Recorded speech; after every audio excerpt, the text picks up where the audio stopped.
자, 여러분, 메리 크리스마스. 즐거운 성탄절인데요. 이번 주일날 설교가 녹화되는 부분이 자꾸 그 카메라에 이상이 생겨서 좀 문제가 있었습니다. 그래서 설교 내용을 토대로 해서 요약해서 동영상으로 올려드리려고 합니다. 이번 주일 설교의 본문은 누가복음 2장 1절부터 20절까지의 말씀이었고요. 제목은 아름다운 성탄의 사연들, 이렇게 제목을 정해서 말씀을 전했습니다. 이게 그렇지요. 어느 가정이든지 옛날이나 지금이나 다름이 없습니다. 그 가정에 아이가 태어난다는 거, 이게 대단히 경사스러운 일입니다. 모두가 기뻐하지요. 아이가 없으면 집안에 웃을 일이 없다고 많은 분들이 이야기를 하실 정도로 이 아이는 가정의 큰 기쁨이 됩니다. 사실 그런데 생각해 보면 이 가정에 아이가 태어난다는 것은 어떤 특별한 일이라기보다는 아주 자연스럽고 그리고 당연한 일처럼 그렇게 보입니다. 그런데도 어떤 가정을 보면 아이를 낳았다고 아주 유난을 떠는 그런 가정들도 있습니다. 근데 왜 그럴까 하고 살펴보면 다 이유가 있습니다.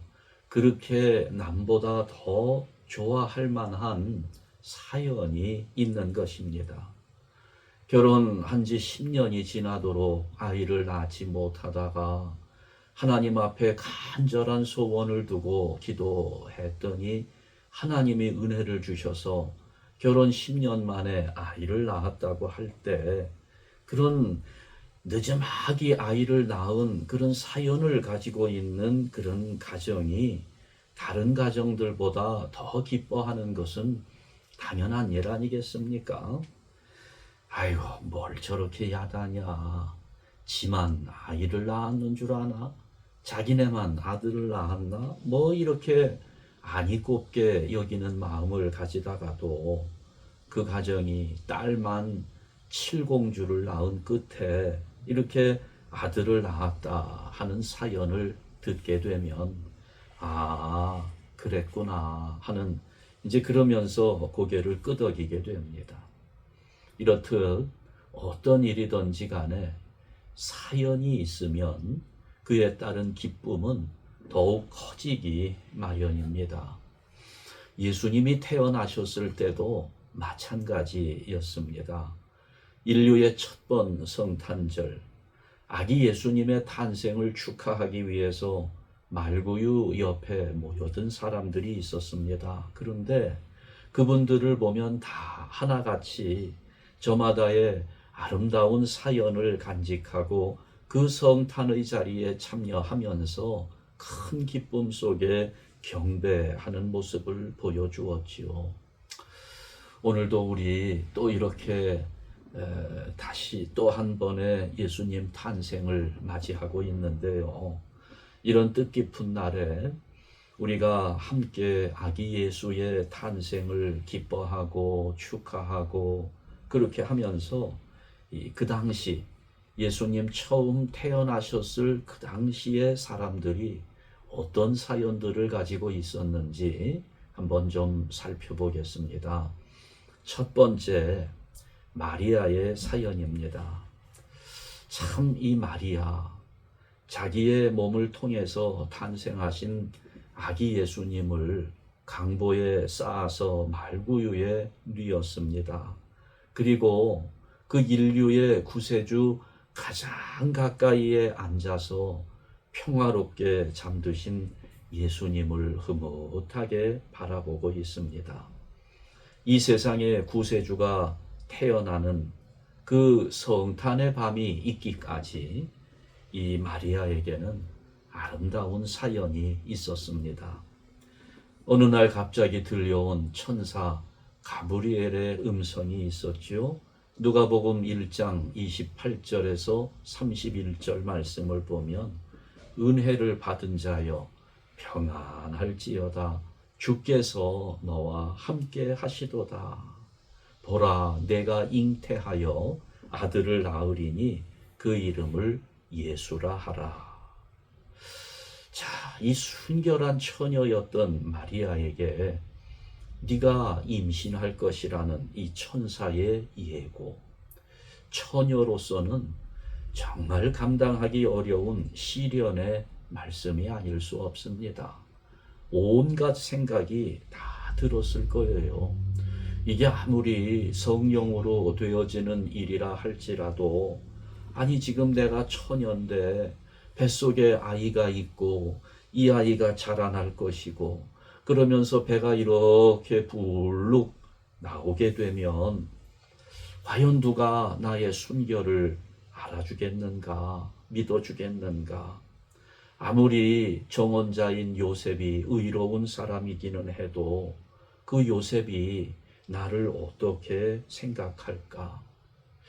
여러분이 처녀의 마음 얼마나 혼란스러웠겠습니까? 그런데 우리 하나님은 참 이렇게 이 인류 구속의 역사를 이렇게 이끌어 가십니다. 이 성경을 보면 구약과 신약, 약속이지요. 옛 약속과 새로운 약속인데, 옛 약속은 할머니가 아이를 낳으면서 주어집니다. 새로운 약속은 처녀가 아이를 낳으면서 약속이 주어지는 거예요. 그러니 우리가 성경을 요약하자면 구약은 할머니가 아이를 낳았다는 이야기고, 신약은 처녀가 아이를 낳았다는 이야기입니다. 그렇게 아기를 낳을 수 없는 사람이 아기를 낳으면서 하나님 구속의 역사가 이어져 왔던 것입니다. 자, 그런데 어쨌거나 처녀가 임신을 하게 되었으니 참 마리아는 힘들었을 거예요. 그러나 마리아는 이 모든 이 안에서 일어나는 갈등들을 잘 이겨냈습니다. 그러면서 자기의 몸을 많은 사람들이 오해하고 손가락질하고 심지어 약혼자까지도 나를 안 믿어줄 수 있는 그런 상황이었지만, 마리아는 자기의 몸을 하나님 역사의 도구로 온전히 드렸습니다. 그렇게 자신을 헌신한 것이지요. 누가복음 1장 38절 말씀에 보니까 주여 주의 여종이오니 주의 말씀대로 내게 이루어지이다. 자기 몸을 그냥 헌신하는 겁니다. 그러니까 지금 마리아는 헌신의 아름다운 사연을 간직하고 남다른 감격 속에 자기 몸에서 구세주가 탄생하신 영광의 자리에 앉아 있는 것입니다. 두 번째, 마리아의 정혼자였던 요셉의 사연도 있습니다. 자기 아이가 아니에요. 누구보다도 요셉은 잘 알고 있었습니다. 그런데도 요셉은 지금 산통에 힘들어하는 아내 마리아의 손을 꼭 잡은 채 그 산모와 아기 예수님의 곁을 지키고 있는 믿음직스러운 사람이었습니다. 얼마나 의로운 사람이었는지. 그러니 이 요셉에게 역시 오늘이 있기까지는 아름다운 사연이 있었던 것입니다. 정혼한 마리아가 임신했다는 소문을 들었을 때 요셉은 그것을 세상에 드러내고 싶지 않았지요. 그냥 가만히 끊고자 했습니다. 처녀가 임신을 하면 그 당시 율법으로는 돌로 쳐 죽이도록 되어 있었습니다. 요셉은 그런 처벌을 원치 않았지요. 그런 요셉에게 주의 사자가 찾아와서 말씀합니다. 마태복음 1장 20절부터 21절, 내 아내 마리아 데려오기를 무서워하지 말라. 그에게 잉태된 자는 성령으로 된 것이라. 아들을 낳으리니 이름을 예수라 하라. 이는 그가 자기 백성을 그들의 죄에서 구원할 자이심이라. 자, 여기 혹시 남자분들 계시면 만일 여러분의 아내가 나와는 아무런 상관이 없는 그런 아기를 임신했다면 여러분 마음은 어땠겠습니까? 아마도 지금 요셉의 심정은 마리아만큼이나, 아니요, 마리아보다도 훨씬 더 혼란스러웠을 것입니다. 잠자리 한번 갖지 않은 나의 정혼자가 임신을 했고 배가 불러오고, 그러나 요셉은 하나님의 사자가 와서 전해주는 그 말씀을 의심하지 않고 받아들입니다. 그리고 주의 사자가 분부한 대로 마리아를 데려왔지요. 그러면서 아들을 낳기까지 동침하지 않다가 드디어 오늘 구세주 탄생의 거룩한 밤을 맞이하고 있는 것입니다. 의로운 사람 요셉에게 순종의 아름다운 사연이 있었습니다. 그 사연 때문에 요셉에게는 그리스도의 탄생이 더할 수 없는 감격이 되는 것입니다. 세 번째, 밤에 양떼를 지키던 목자들에게도 사연이 있었습니다. 지금 구유 곁에 하나님께 영광을 돌리면서 기쁨으로 아기 예수를 바라보는 순박한 목자들이 서 있습니다. 이 사람들은 세상 사람들이 모두 잠들어 있는 한밤중에까지 양떼를 지키고 있었던 성실한 사람들이었습니다. 지금 아기 예수 앞에 오기까지 이 목자들에게도 역시 아름다운 사연이 있었지요. 이 목자들은 양을 지키다가 천사들의 소식을 들었습니다. 오늘 본문 10절에서 12절, 무서워하지 말라. 보라, 내가 온 백성에게 미칠 큰 기쁨의 좋은 소식을 너희에게 전하노라. 오늘 다윗의 동네에 너희를 위하여 구주가 나셨으니 곧 그리스도 주시니라. 너희가 가서 강보에 쌓여 구유에 뉘어 있는 아기를 보리니 이것이 너희에게 표적이니라. 양 수많은 천군과 천사들이 지극히 높은 곳에서는 하나님께 영광이요, 땅에서는 하나님이 기뻐하신 사람들 중에 평화로다 하는 그 하늘의 찬송을 들으면서 목자들은 깜짝 놀랐을 겁니다. 이게 어떻게 된 일인가? 이것이 무슨 소린가? 어찌됐거나 이들은 이 천사들의 소식을 들으면서 베들레헴까지 한숨에 달려왔어요. 그랬더니 정말 아기가 탄생해 있는 겁니다. 말구유에 뉘어 있는 겁니다. 자기들이 하늘로부터 들은 소리와 똑같은 일이 눈앞에 펼쳐져 있는 거죠. 얼마나 감격스러웠겠어요.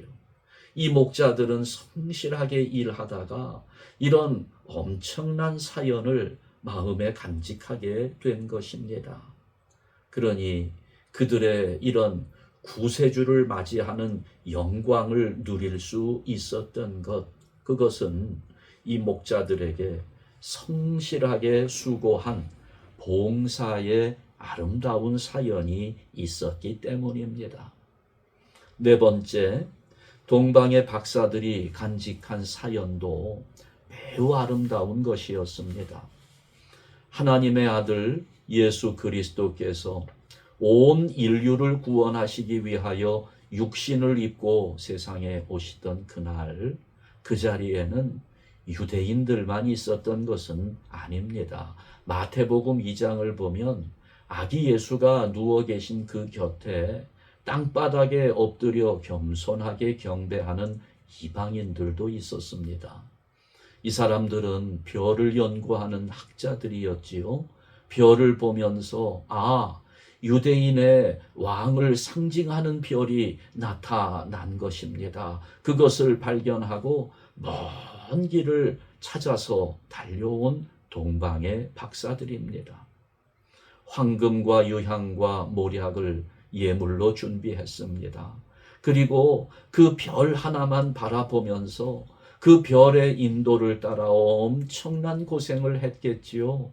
긴 여행 끝에 말구유 곁에 오게 된 박사들, 성경에 보면 가장 크게 기뻐하고 기뻐했다고 기록합니다. 그러면서 이 이방 사람들은 아기 예수께 엎드려 경배한 최초의 사람들이 되는 영광을 얻었습니다.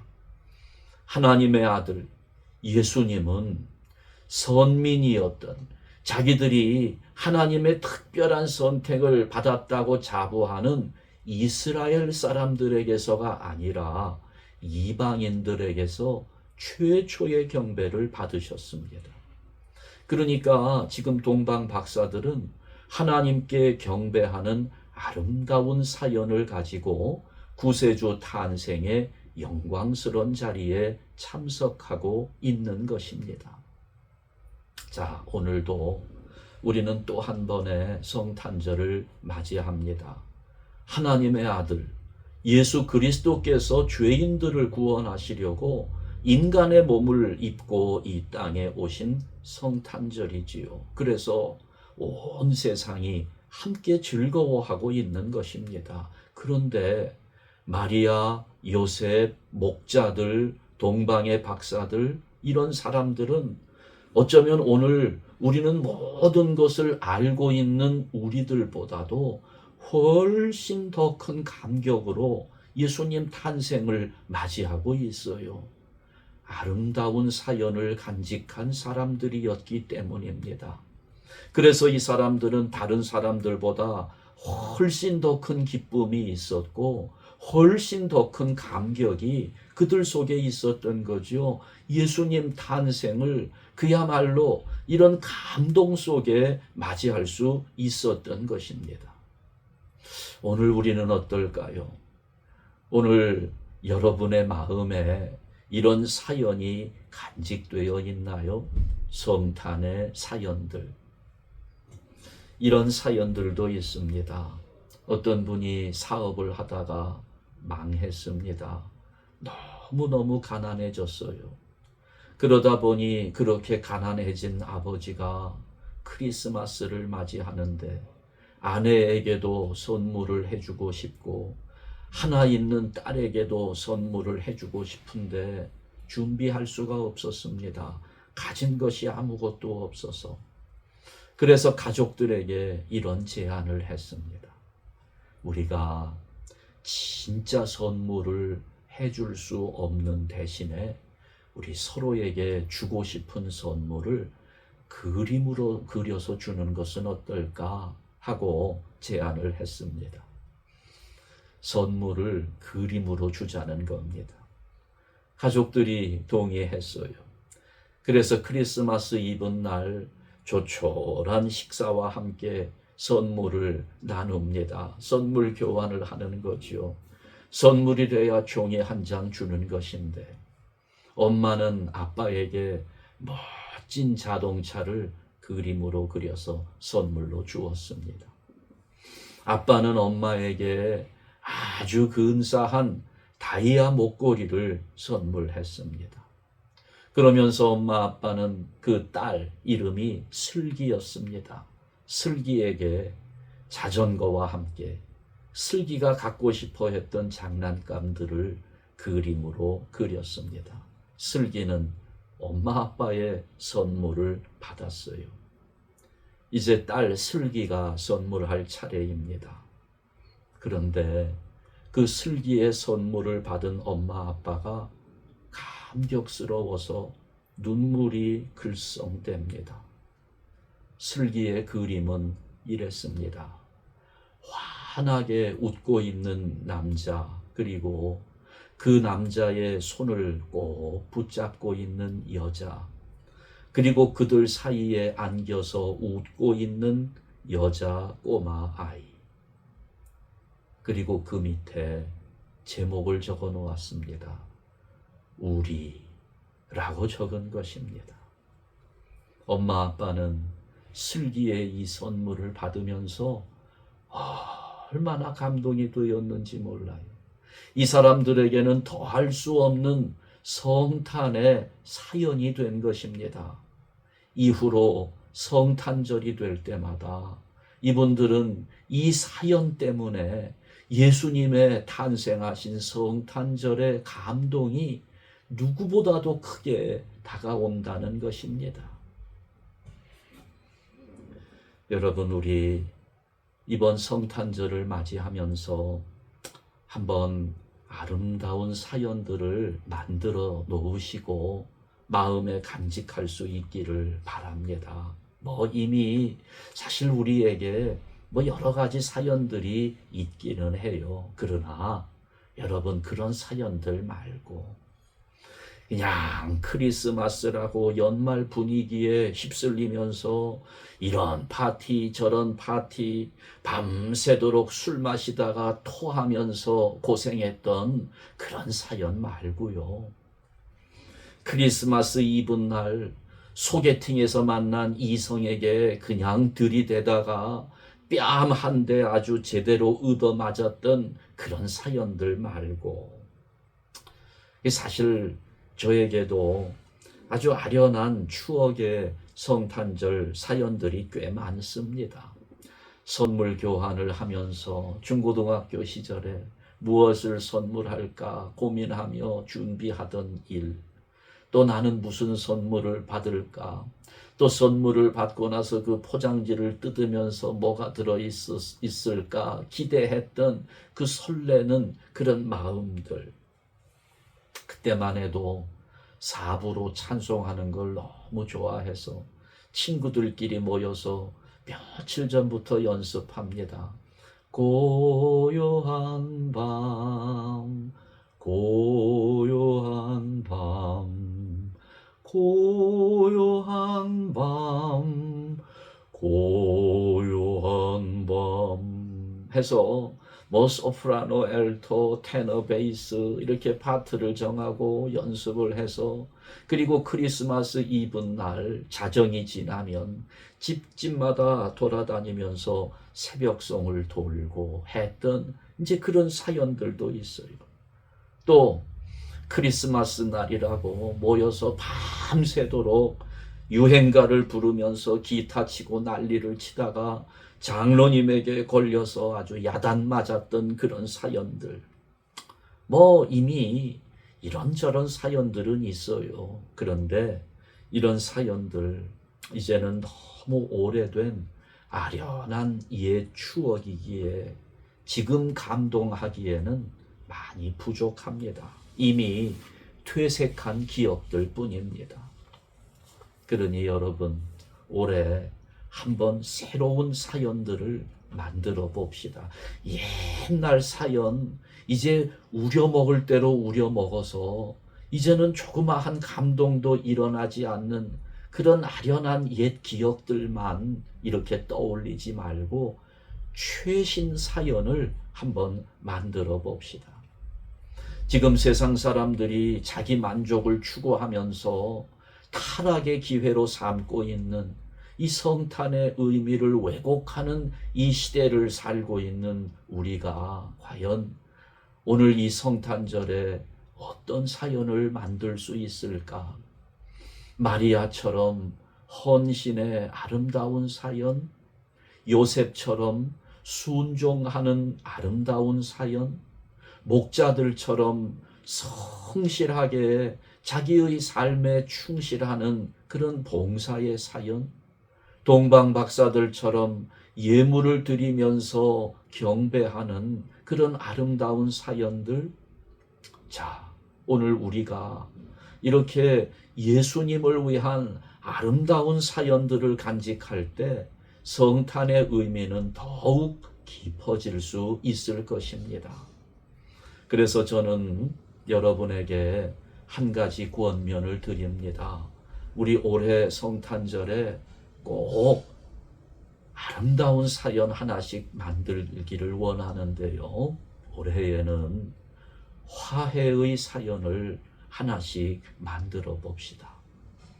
그동안에 우리가 인간관계를 해오면서 실패한 관계들이 참 많아요.